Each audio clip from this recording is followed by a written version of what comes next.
أفلا ينظرون إلى الإبل كيف خلقت। উট প্রকৃতির এক মহাবিস্ময়। এটি 53 ডিগ্রি গরম এবং -1 ডিগ্রি শীতেও টিকে থাকে। মরুভূমির উত্তপ্ত বালুর উপর ঘন্টার পর ঘন্টা পা ফেলে রাখে। কোনো পানি পান না করে মাসের পর মাস চলে। মরুভূমির বড় বড় কাঁটাসহ ক্যাকটাস খেয়ে ফেলে। 150 কেজি ওজন পিঠে নিয়ে 100 মাইল হেঁটে পার হয়। উটের মতো এত অসাধারণ ডিজাইনের প্রাণীবিজ্ঞানীদের কাছে এক মহাবিস্ময়।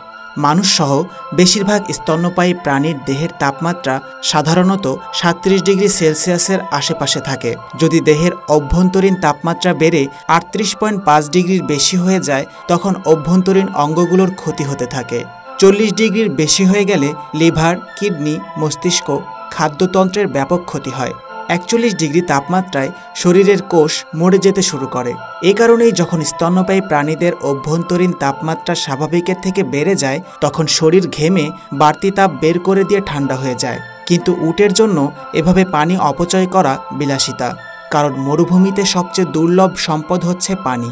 এই কারণে উটের শরীরে এক বিশেষ ব্যবস্থা রয়েছে। ভোরবেলা এর শরীরের তাপমাত্রা 34 ডিগ্রি থাকে। তারপর আবহাওয়া যখন প্রচণ্ড গরম হয়ে যায় তখন অভ্যন্তরীণ তাপমাত্রা বেড়ে 41 ডিগ্রি পর্যন্ত ওঠে। এরপর থেকে এটি ঘামা শুরু করে। এর আগে পর্যন্ত এটি পানি ধরে রাখে। এভাবে প্রতিদিন উট স্বাভাবিক তাপমাত্রা থেকে প্রচণ্ড জ্বরের তাপমাত্রা পর্যন্ত সহ্য করে। এর শরীরের ভেতরে ব্যবস্থা রাখা আছে যেন তা দিনের পর দিন ভীষণ জ্বর সহ্য করার পরেও অভ্যন্তরীণ অঙ্গগুলোর বড় ধরনের ক্ষতি না হয়। উটের রক্ত বিশেষভাবে তৈরি প্রচুর পরিমাণে পানি ধরে রাখার জন্য। উট যখন একবার পানি পান করা শুরু করে তখন এটি প্রায় 130 লিটার পানি, প্রায় 3টি গাড়ির ফুয়েল ট্যাঙ্কের সমান পানি 10 মিনিটের মধ্যে পান করে ফেলতে পারে। এই বিপুল পরিমাণের পানি অন্য কোনো প্রাণী পান করলে রক্তে মাত্রাতিরিক্ত পানি গিয়ে অভিস্রবণ চাপের কারণে রক্তের কোষ ফুলে ফেপে ফেটে যেত। কিন্তু উটের রক্তের কোষে এক বিশেষ আবরণ আছে যা অনেক বেশি চাপ সহ্য করতে পারে। এই বিশেষ রক্তের কারণেই উটের পক্ষে একবারে এত পানি পান করা সম্ভব হয়। উটের কুজ হচ্ছে চর্বির আধার। চর্বি উটকে শক্তি এবং পুষ্টি যোগায়, আর পানি শরীরের যাবতীয় অভ্যন্তরীণ কাজকর্ম সচল রাখে, শরীরের তাপমাত্রা ঠিক রাখে। একবার যথেষ্ট খাবার এবং পানি নেওয়ার পর একটি উট 6 মাস পর্যন্ত কোনো খাবার বা পানি পান না করে টিকে থাকতে পারে। উট হচ্ছে মরুভূমির জাহাজ।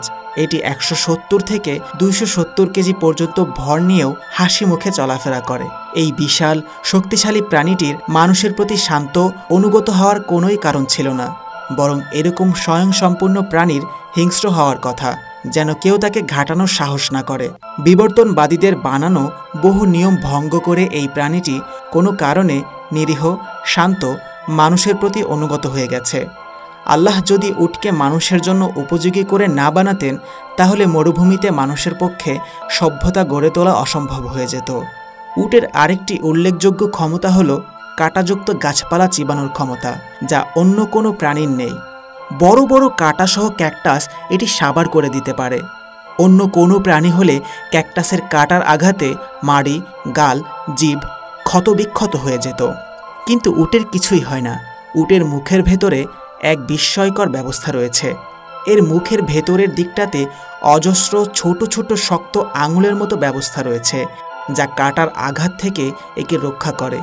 এমন এক জীব আছে যা কাঁটা ফুটো করতে পারে না। উটের চোখে 2 স্তর পাপড়ি রয়েছে, যার কারণে মরুভূমিতে ধূলিঝড়ের মধ্যেও তার চোখ খোলা রাখতে পারে। এই বিশেষ পাপড়ির ব্যবস্থা সানগ্লাসের কাজ করে। মরুভূমির প্রখর রোদের থেকে চোখগুলোকে রক্ষা করে এবং চোখের আর্দ্রতা ধরে রাখে। একই সঙ্গে এটি বিশেষভাবে বাঁকা করা যেন তা ধুলোবালি আটকে দিতে পারে।